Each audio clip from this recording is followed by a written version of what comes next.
subscribe the channel and press the bell icon for upcoming videos. Hello friends, welcome to my channel Pharmacology Concepts by Rajesh Chaudhary, and in this video I will discuss about the receptor occupation theories. Means I will discuss about the lock and key model, Clark theory and Ariens and Stephenson theory. तो आज की इस video पे हम receptor pharmacology के कुछ और part discuss करने वाले हैं। पिछले वीडियोस में खासकर फार्माकोडायनामिक को लेकर, फार्माकोलॉजी 1 बी फार्म 4 सेमेस्टर को लेकर जो यूनिट नंबर 2 है वो हम कवर कर रहे हैं रिवाइज फॉर्म पे। तो उसमें इम्पॉर्टेंट ये था कि रिसेप्टर किस तरीके से ड्रग एक्शन देगा। तो हमने पिछले वीडियोस पे ऑलरेडी बात कर चुके हैं बहुत सारे टॉपिक्स के बारे में, जिसमें आते हैं ड्रग एक्शन को लेकर बेसिक प्रिंसिपल हो या बेसिक मोड ऑफ एक्शन हो, और आते हैं हम लोग फिर रिसेप्टर के बारे में। रिसेप्टर के जो बेसिक्स पॉइंट्स हैं, एगोनिस्ट, एंटागोनिस्ट, ऑलरेडी हमने पिछले वीडियोस में कवर कर चुके हैं। So if you want to watch my previous videos regarding the pharmacology, medicinal chemistry और the organic chemistry for the B pharm 4th semester, you can check description box below और by using this link. इसके अलावा अगर आपको notes चाहिए तो आप मेरी वेबसाइट www.pharmacyconcept.in पे विजिट कर सकते हैं, वहाँ से अपना मटेरियल कलेक्ट कर सकते हैं। So let start the topic. So receptor occupation theory और रिसेप्टर थ्योरी, जैसे कि हम जानते हैं, we know that the drug shows the specific action through the specific receptors, but how. ठीक है, आपको पता है कि बहुत सारे ड्रग्स होते हैं और बहुत सारे रिसेप्टर्स होते हैं, तो हर एक ड्रग के लिए हर एक स्पेसिफिक रिसेप्टर्स होता है, उस पर जाके बाइंड करता है और अपना स्पेसिफिक एक्शन शो करता है।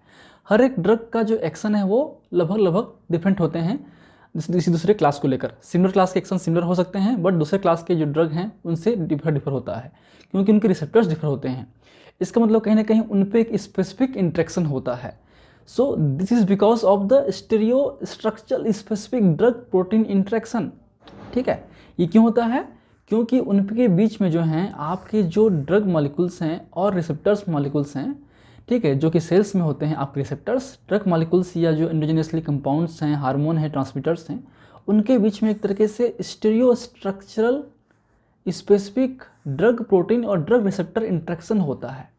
ठीक है, लाइक द लॉक एंड की तरह आपके इनके बीच में भी एक स्पेसिफिक इंट्रैक्शन होता है। उसी इंट्रैक्शन के बेस पे इनका जो एक्शन है हर एक ड्रग का वो स्पेसिफिक हो जाता है। ठीक है, तो बेसिकली लॉक एंड की मॉडल के जैसा ही है। So each receptors has structural specific drug binding site like the lock. तो हर एक रिसेप्टर के पास अपना एक स्पेसिफिक ड्रग बाइंडिंग साइट होता है।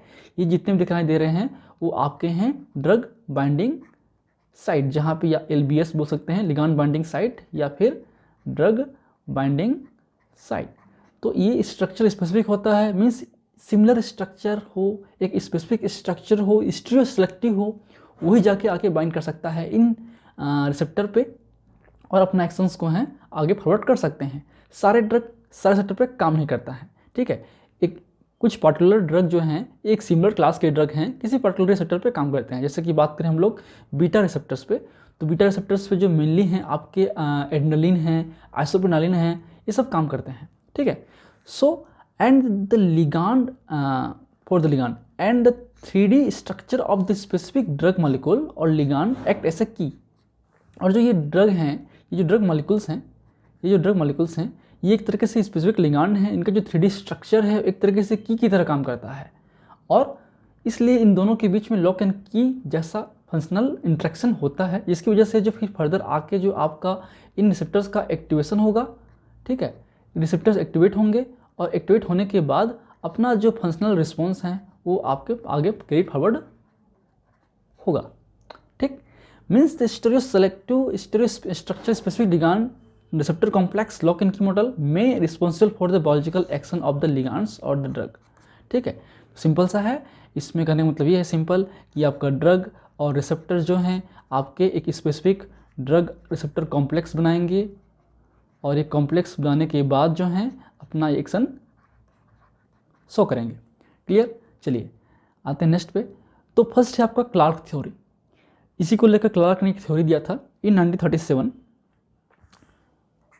A.J. Clark proposed a theory, drug action through the receptor based on the occupation receptor by the specific drug, and he supposed the interaction between the two molecules like drug and receptors which governed by the law of mass action and effect to be a direct action of drug receptor complex।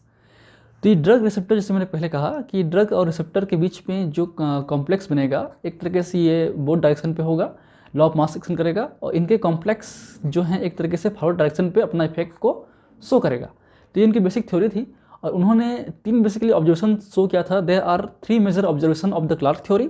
First is the intensity of the cellular response is directly proportional to the number of receptors occupied. Means the maximum 100% response can be achieved when all receptors are occupied. Means the response intensity is directly proportional to the number of receptor occupies. इसका मतलब ये हुआ, मान लो किसी cell के अंदर में या आपके जो रिसेप्टर्स हैं, मान लो आपके पास सपोज 5 रिसेप्टर्स होंगे, तो अपना 100% रिस्पॉन्स को अचीव करने के लिए ये सारे रिसेप्टर्स जो हैं ड्रग से ऑक्यूपाइड होना चाहिए। सारे के सारे जो 5 हैं वो आपके DR कॉम्प्लेक्स बनाना चाहिए, और इनके एक्टिवेशन से ही आपका रिस्पॉन्स आपको मिलेगा 100%। इसका मतलब ये है कि इनका कहना ये था कि अगर रिसेप्टर्स कंप्लीटली ऑक्यूपाइड नहीं होंगे, सारे के सारे रिसेप्टर्स ऑक्यूपाइड नहीं होंगे, तो आपको 100% रिस्पॉन्स नहीं मिल सकता। बट ये भी थ्योरी एग्जैक्ट में सही नहीं थी, हम आगे बात करेंगे, ठीक है। सेकेंड था ड्रग एक्सर्ट ऑल और none action on each receptor either fully activated और not at all, no partial activation based on his theory. इसके अलावा ये कहना यह था कि रिसेप्टर्स जो हैं पार्शियली एक्टिवेट नहीं होंगे। इनका कहना यह था कि जो रिसेप्टर्स हैं वो फुल्ली एक्टिवेट होंगे, पार्शियली नहीं हो सकते, या तो कम्प्लीटली होगा, ऑल होगा, या नन होगा। बट ये भी सही नहीं है, क्योंकि पार्शियली एक्टिवेटेड होते हैं रिसेप्टर्स, तभी तो उनको पार्शियल एक्शन या पार्शियल एगोनिस्ट बोला जाता है, ठीक है। थर्ड है आपका complementary structural features means lock in की थ्योरी। तो ये आपका सही है। तो शुरू के जो 2 थ्योरीज हैं वो रॉन्ग थे, हम आगे बात करेंगे। So later it has been realised that the occupation of receptors और DR complex is essential but not sufficient to produce an action, ठीक है। हाँ, ये ज़रूरी है, DR कॉम्प्लेक्स बनना, ड्रग के एक्शन के लिए DR कॉम्प्लेक्स बनना ज़रूरी है, इसेंशियल है। बट ये सफिशिएंट, DR कॉम्प्लेक्स सफिशिएंट नहीं है किसी एक्शन को प्रोड्यूस करने के लिए, ठीक है। क्योंकि आपने देखे हैं बहुत सारे जो ड्रग मॉलिक्यूल्स हैं, आपने पढ़ चुके हैं, एगोनिस्ट, एंटागोनिस्ट, इन्वर्स एगोनिस्ट और आपके पार्शियल एगोनिस्ट। तो एंटागोनिस्ट के केस में DR कॉम्प्लेक्स तो बनता है, बट इफेक्ट जो है प्रोड्यूस नहीं हो पाता, क्लियर, ठीक है। लेकिन DR कॉम्प्लेक्स जरूरी है एक्शंस को फॉरवर्ड करने के लिए, ठीक है, क्योंकि वो इनविट्री है, इनविट्री शो करता है आपके एगोनिस्ट का, ठीक है। तो some drug having the ability to bind but partially activated and produce some maximal response called a partial agonist, ठीक है। इसके अलावा कुछ जो DR कॉम्प्लेक्स हैं वो सब मैक्सिमल एक्टिवेट होते हैं, जो उनकी जो स्ट्रेंथ है, DR कॉम्प्लेक्स जो स्ट्रेंथ है वो स्ट्रॉन्ग नहीं होती है, तो उसकी वजह से एक्शन जो है थोड़ा सा सब मैक्सिमल होता है, ठीक है। तो इसलिए DR कॉम्प्लेक्स होना जरूरी है, बट DR कॉम्प्लेक्स इसेंशियल नहीं है, सफिशिएंट नहीं है एक्शन को प्रोड्यूस करने के लिए प्रॉपर्ली। उसकी एक स्ट्रेंथ होती है, जितना हाईली स्ट्रेंथ होगा उसकी एक्टिविटी उतनी ही अच्छी होगी, रिस्पॉन्स आपको उतना ज़्यादा मिलेगा, ठीक है। So theoretical quant S depend on the strength of the stimulus imparted to the cell was interposed the Clark equation. जैसे कि ये DR बना, D और R कॉम्प्लेक्स बनाएगा DR कॉम्प्लेक्स, और DR कॉम्प्लेक्स जो है ये बाई डायरेक्शन है लॉ ऑफ मास का, फिर आपका ये जो स्ट्रेंथ प्रोड्यूस करेगा, और इसी स्ट्रेंथ के बेस पे उसका एक्शन आपको देखने को मिलेगा, इफेक्ट मिलेगा, हाई या इंटेंसिटी। तो intensity depend on the strength of the DR complex, ठीक है। Thus the Clark theory is partially corrected, ये पार्शियली करेक्टेड था। First 2 observation is the incorrect, जो पहला 2 ऑब्जर्वेशन था वो इनकरेक्ट था, which was proposed by the Ariens and Stephenson in 1950s। तो फिर जो साइंटिस्ट हैं एरिन एंड स्टीफेंसन ने ही आपका इस थ्योरी को अपोज किया था, और उनके हिसाब से थ्योरी दिए थी। उन्होंने देखा था, they observe that the adrenaline and histamine could be still produce the maximal response when 99% receptors are blocked by an non-competitive antagonist. That means the all receptors need not to be occupied by the agonist for maximal response. A large receptors reserve exist in case or number of spare receptors are present.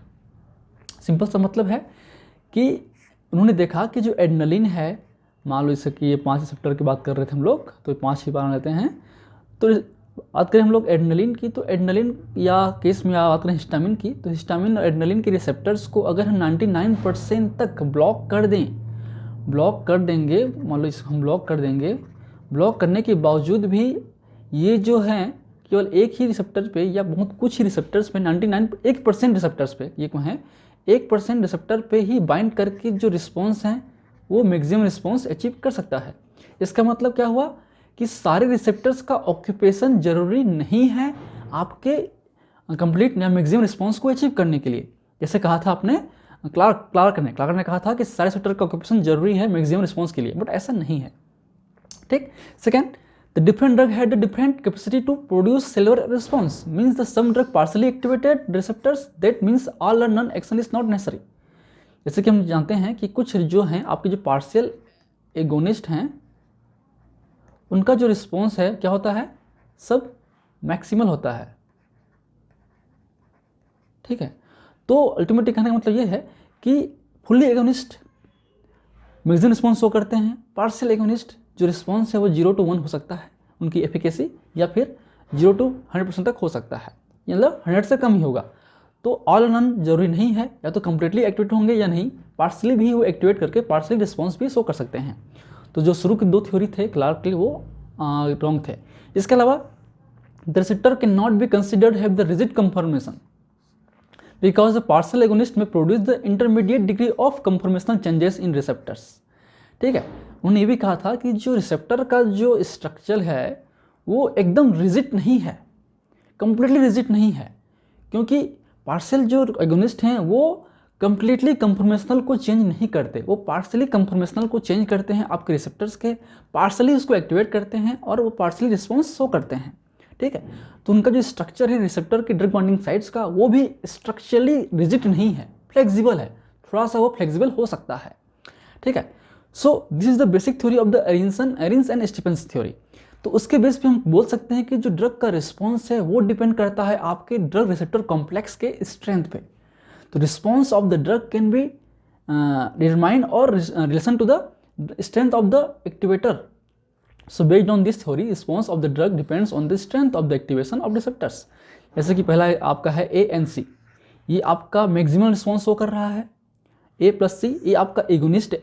अगर agonist के presence में अगर हम लोग उसको C मतलब allosteric activator, ठीक है, जो स्टिमुलेटर हैं आपके एंजाइम्स का या रिसेप्टर्स का, वो हम दे देंगे तो रिस्पॉन्स आपको हाई मिलेगा। ठीक है, अगर हम A एलोन देंगे तो आपको रिस्पॉन्स थोड़ा सा कम मिलेगा। ठीक है, स्टिमुलेटर के केस पे रिस्पॉन्स आपको हाई मिलेगा या जल्दी मिलेगा। ठीक, प्लस A एंड B, अगर A है प्लस B मतलब कम्पिटिटिव एंटागोनिस्ट है, तो डोज की रिक्वायरमेंट सेम इफेक्ट पाने के लिए जो डोज की रिक्वायरमेंट है वो बढ़ जाती है। ठीक है, क्योंकि नॉन कम्पिटिटिव एंटागोनिस्ट है तो ये आपका रिप्लेसेबल है, हाई डोज देंगे तो रिप्लेस करके अपना मैक्सिमम रिस्पॉन्स जो है वो अचीव कर सकता है। ये सपोज का मैक्सिमम रिस्पॉन्स है। ठीक, नेक्स्ट है आपका A+D। अगर हम A आपका एलोस्टेरिक इनहिबिटर या नॉन कम्पिटिटिव इनहिबिटर बात करें और आपका A देंगे, जाहिर सी बात है ये आपके जो रिस्पॉन्स को ये इनहिबिट कर देता है, ये किसी भी डोज पे, हाई डोज पे भी ये मैक्सिमम रिस्पॉन्स अचीव नहीं कर पाता। तो ये इसलिए जो है जो रिस्पॉन्स ड्रग रिस्पॉन्स है वो आपके डिपेंड करता है ड्रग रिसेप्टर कॉम्प्लेक्स के स्ट्रेंथ पे। So these are the basic theories of the occupation theory, and if you like my videos please press the like button, share with your friend, and any feedback please come to the comment section, that motivates me for the coming videos. In last, thank you, keep watching.